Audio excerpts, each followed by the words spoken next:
যে আমাদেরকে কন্ট্যাক্ট করতেছে বিষয় এরকম না। এখানে বিএনপি প্রায় বিএনপি নিজে স্বীকার করছে ওনাদের শতাধিক শহীদ আছে, শহীদ বিএনপি শহীদদেরকে নিয়ে কন্ট্যাক্ট করতেছে, যে উনি বলতেছেন যে আমাদের নেতারা নাকি জুলাই যোদ্ধাদের নিয়ে শহীদ করিয়েছে, হত্যা করিয়েছে। ওই নেগেটিভটা কি তৈরি করছেন, আমাদের আমরা নিয়ে তাদেরকে হত্যা করিয়েছি, মানে হত্যাটা তিনি নর্মালাইজ করে ফেলেছে। এখানে তো বিএনপি আহত শহীদ সর্বাধিক, তাহলে এটা তো বিএনপি যারা শহীদ আছে আহত তাদেরকেও অবজ্ঞা করতেছেন, অবহেলা করতেছেন। এটা অবশ্যই বিএনপি চেয়ারপারসন এবং বিএনপি ভারপ্রাপ্ত চেয়ারপারসন চেয়ারম্যান তারেক রহমানের চেষ্টা করছি ওনাকে অতি সত্ত্ব একেই তার পথ থেকে যেন বহিষ্কার করা হয় এবং তাকে আওয়ামী বয়ানে আমরা কিভাবে প্রতিহত করতে হয় সেটা আমরা ভালো করে জানি। যদি কোনো ধরনের ব্যবস্থা নেওয়া না হয় তাহলে আগামীতে যদি কোনো ধরনের বিশৃঙ্খলায় হয় ছাত্রছাত্রীরা যদি কোনো ধরনের কর্মসূচি নেয় তাহলে দায় সম্পূর্ণ বিএনপিকে নিতে হবে। আমি আবার বলি যে ফজলুর রহমান তার বক্তব্য যদি প্রত্যাহার না করে, আপনারা জানেন যে আমি একটা কর্মসূচি ঘোষণা দিয়েছিলাম যে শুক্রবারে গণতন্ত্র কর্মসূচি দিয়েছিলাম। আমি এই কর্মসূচি থেকে পিছিয়ে আসার কারণ হচ্ছে উনি একজন মুক্তিযোদ্ধা, আমি চাই না ওনার কারণে অন্যান্য মুক্তিযোদ্ধাদের অসম্মান হোক। আমি আমার এই কর্মসূচি থেকে প্রত্যাহার করে আসছি এবং ওনাকে আহ্বান জানাবো উনি যদি 24 ঘন্টার মধ্যে যদি ওনার বক্তব্য যদি প্রত্যাহার না করে তাহলে আমরা এই কিশোরগঞ্জ থেকে অবাঞ্ছিত ঘোষণা করব এবং ছাত্র জনতা তার বিরুদ্ধে যে কোনো ধরনের কর্মসূচি ঘোষণা করতে বাধ্য হবে। আমি বিএনপির হাইকমান্ড কিশোরগঞ্জ জেলা বিএনপিকে আমি উদাত্ত আহ্বান জানাচ্ছি ওনার বিরুদ্ধে অতি সত্ত্বর ব্যবস্থা গ্রহণ করুন।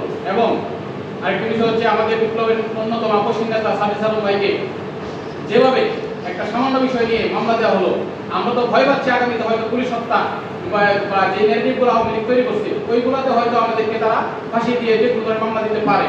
তো এই পরিস্থিতি চলতে পারলে আমরা কিন্তু বসে থাকবো না। আমরা হুঁশিয়ার করে বলে দিতে চাই যে কোনো ধরনের পরিস্থিতিতে আমরা কিন্তু প্রস্তুত আছি। আমরা এখনো ঘরে ফিরে যাই নাই, ছাত্র জনতা ঘরে ফিরে যাবেও না। যদি আমাদেরকে কোনোভাবে হয়রানি করা হয়, কোনোভাবে যদি আমাদেরকে অস্বীকার করার প্রবণতা দেখা যায়, এই রাজপথে আমরা আবার নামবো এবং রক্ত দেওয়ার জন্য আমরা প্রস্তুত আছি। ধন্যবাদ। আজকে এমন দিনে আমাদের সামনে আপনাদের সামনে আমরা হাজির হয়েছি যখন বিপ্লবের 1 বছরের মাথায় বিপ্লবীদেরকে মৃত্যুর ভয় দেখানো হচ্ছে। যেই মুজিববাদকে আমরা উপরে ফেলেছি সেই মুজিববাদের সৈনিক যে কিনা আবার দেশনেত্রী বেগম খালেদা জিয়ার উপদেষ্টা পরিচয়ে পরিচিত ফজলুর রহমান কথাই আওয়ামী ফেসিবাদের কণ্ঠ শোনা যায়, যে কিনা আমাদের ছাত্র জনতার বিপ্লবকে অস্বীকার করে, বরং এই বিপ্লবকে অস্বীকার করে কুরুচিপূর্ণ বক্তব্য প্রদান করে, আমাদের আহতদেরকে তিরস্কার করে, শহীদদেরকে তিরস্কার করে কথা বলে এবং আমাদেরকে বিভিন্ন কথা বলে ঘায়াল করতে চায়। আমরা স্পষ্টভাবে বলে দিতে চাই এই বাংলার জমিনে আর কোনো ফ্যাসিবাদ, কোনো মুজিববাদের শাবককে আমরা কখনোই মেনে নেব না। আমি দেশনেত্রী বেগম খালেদা জিয়ার প্রতি উদাত্ত আহ্বান জানাচ্ছি অতি সত্বর এমন কুরুচিপূর্ণ বক্তব্যের জন্য এবং তার যে ন্যারেটিভ নিয়ে সে কথা বলে সেই ন্যারেটিভের উপর ভিত্তি করে তাকে যেন দলীয় সর্বোচ্চ পদক্ষেপ নেওয়া হয় তার বিরুদ্ধে।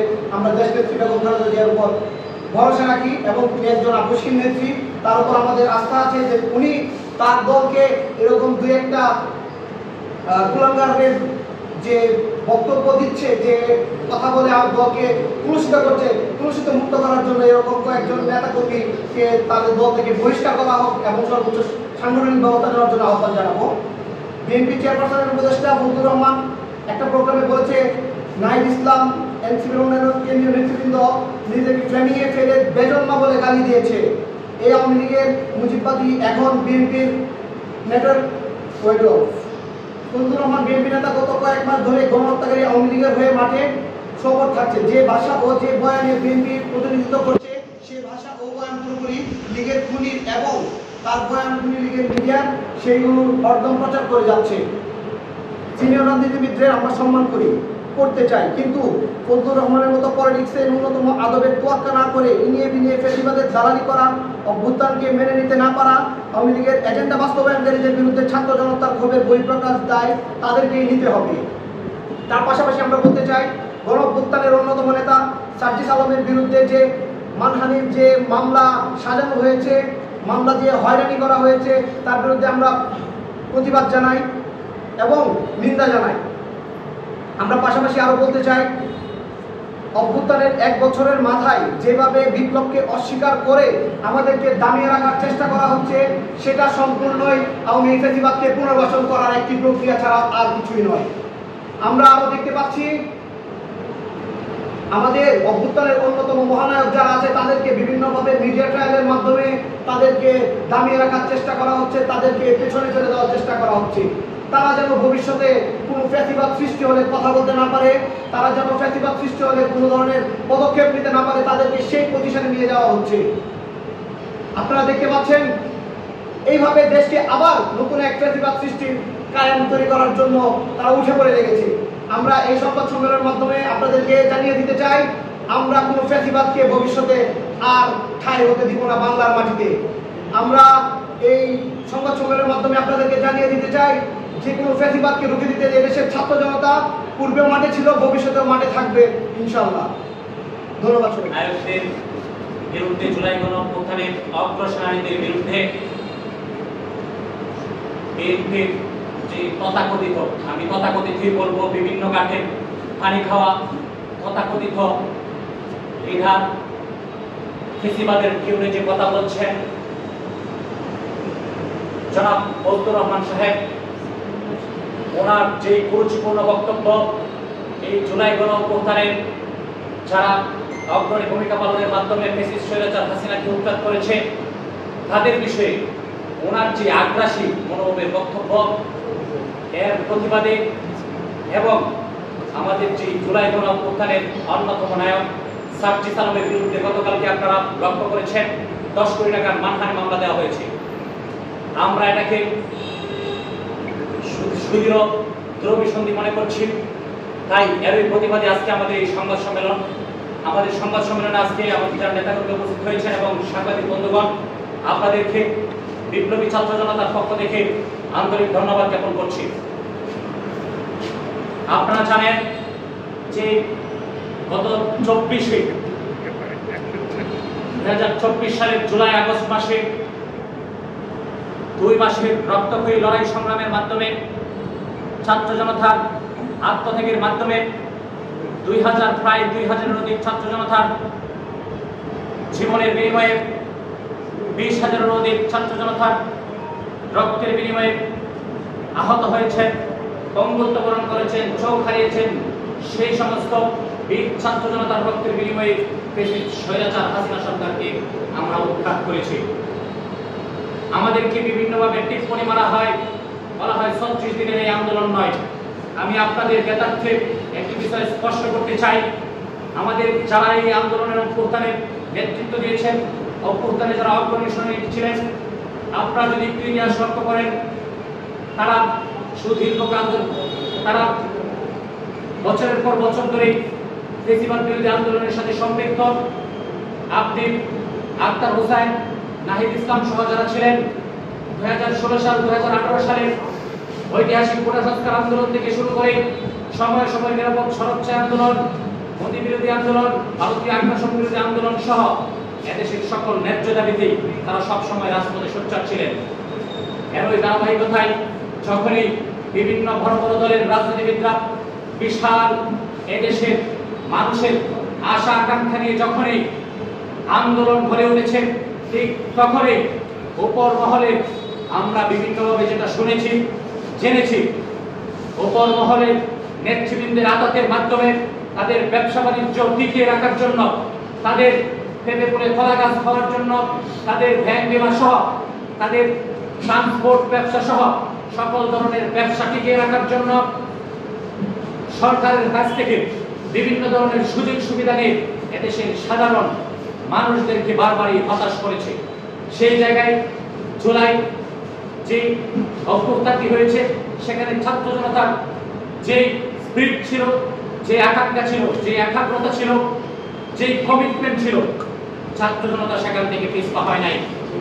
আপনারা লক্ষ্য করেছেন, যখন আমাদেরকে হাজার হাজার কোটি টাকার অফার দেওয়া হয়েছে ডিবি কার্যালয়ের প্রত্যেকটি জেলাকে, প্রত্যেকটি ভার্সিটিতে ছাত্র নেতৃবৃন্দদেরকে টাকার অফার দেওয়া হয়েছে, বিভিন্ন ধরনের প্রলোভন দেওয়া হয়েছে, ভয়ভীতি দেখানো হয়েছে, মৃত্যুর ভয় দেখানো হয়েছে, মেরে ফেলার হুমকি দেওয়া হয়েছে, কাউকে গুম করা হয়েছে। এরপরেও ছাত্র জনতা পিছপা হয় নাই। কিন্তু আমরা এই অভ্যুত্থানের 1 বছর পর লক্ষ্য করছি, যাদের রক্তের বিনিময়ে, যাদের জীবনের বিনিময়ে অভ্যুত্থান হয়েছে, যাদের আত্মত্যাগের বিনিময়ে অভ্যুত্থান হয়েছে, এই অভ্যুত্থান সংগঠিত না হলে যাদের ফাঁসি হইত, তাদেরকে নিয়ে ফ্যাসিস্ট স্বৈরাচার, আমি বলবো ফ্যাসিস্ট স্বৈরাচার হাসিনারই তার দূষণ। অতীতের তাদের ইতিহাস যদি লক্ষ্য করেন, তারা আওয়ামী লীগ করত, আওয়ামী লীগের পদধারী ছিলেন, সময়ের পরিক্রমায় সুবিধার জন্য তারা বিএনপিতে ভর করেছেন, বিএনপিতে এসেছেন। তাদের যে আগ্রাসী বক্তব্য আপনারা ইতিমধ্যেই লক্ষ্য করেছেন।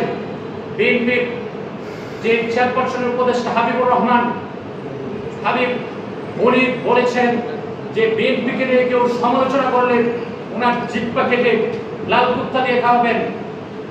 আরেকজন উপদেষ্টা অকথ্য ভাষায় ছাত্র নেতৃবৃন্দদেরকে গালিগালাজ করছেন, যেটা আসলে কোনোভাবেই কাম্য হতে পারে না। উনি বলতেছেন যে দানের শীত ছাড়া অন্য কোনো মার্কায় কেউ যদি ভোট দিয়ে কেন্দ্র থেকে বের হতে পারে, সেটা তারা দেখবেন বা বের হতে পারবেন না। এই যে হুমকি দামকি, আমরা আসলে যেটা অতীতের সকল স্বৈরাচারী মনোভাব বা চিন্তা চেতনা বা বক্তব্যকেও হার মানাচ্ছে। আমরা এই সমস্ত বক্তব্য, এই ধরনের আগ্রাসী মনোভাব, এই ধরনের আওয়ামী ট্রোলের বক্তব্য প্রদান, আওয়ামী ফ্যাসিবাদকে ফিরিয়ে আনার যে অপচেষ্টা, যে কৌশল, যে মিডিয়া ট্রায়ালের মাধ্যমে তারা যে দুরভিসন্ধি করছে, তীব্র নিন্দা এবং প্রতিবাদ জ্ঞাপন করছি, তীব্র নিন্দা এবং প্রতিবাদ জানাচ্ছি। আমরা স্পষ্ট করে বলে দিতে চাই, এই ছাত্র জনতাকে কোনো ধরনের ভয় দেখিয়ে, কোনো ধরনের হুমকি দিয়ে, কোনো ধরনের ভেম দিয়ে, কোনো ধরনের মিডিয়া ট্রায়ালের মাধ্যমে আপনারা টলারেট করতে পারবেন না, আপনারা দমিয়ে দিতে পারবেন না। আমরা মৃত্যুকে উপেক্ষা করে এই গণ অভ্যুত্থান ঘটিয়েছি। যদি আবারও কেউ চোখ রাঙিয়ে দিতে চায়, আবারও যদি কেউ স্বৈরাচারের ভাষায় কথা বলতে চায়, আবারও যদি কেউ এদেশে আধিপত্য বিস্তার করতে চায়, আমরা স্পষ্ট ভাষায় বলে দিতে চাই, কিশোরগঞ্জ সহ এদেশের ছাত্র জনতা যেভাবে যুগে যুগে রক্ত দিয়েছে, লড়াই সংগ্রামের মাধ্যমে ফ্যাসিবাদকে দূর করেছে, আবারও যদি প্রয়োজন হয় এই জীবন বাজি রেখে আমরা আবারও স্বৈরাচারের বিরুদ্ধে লড়াই করব। আমি শেষ কথা বলি, একটি কথা বলে শেষ করব।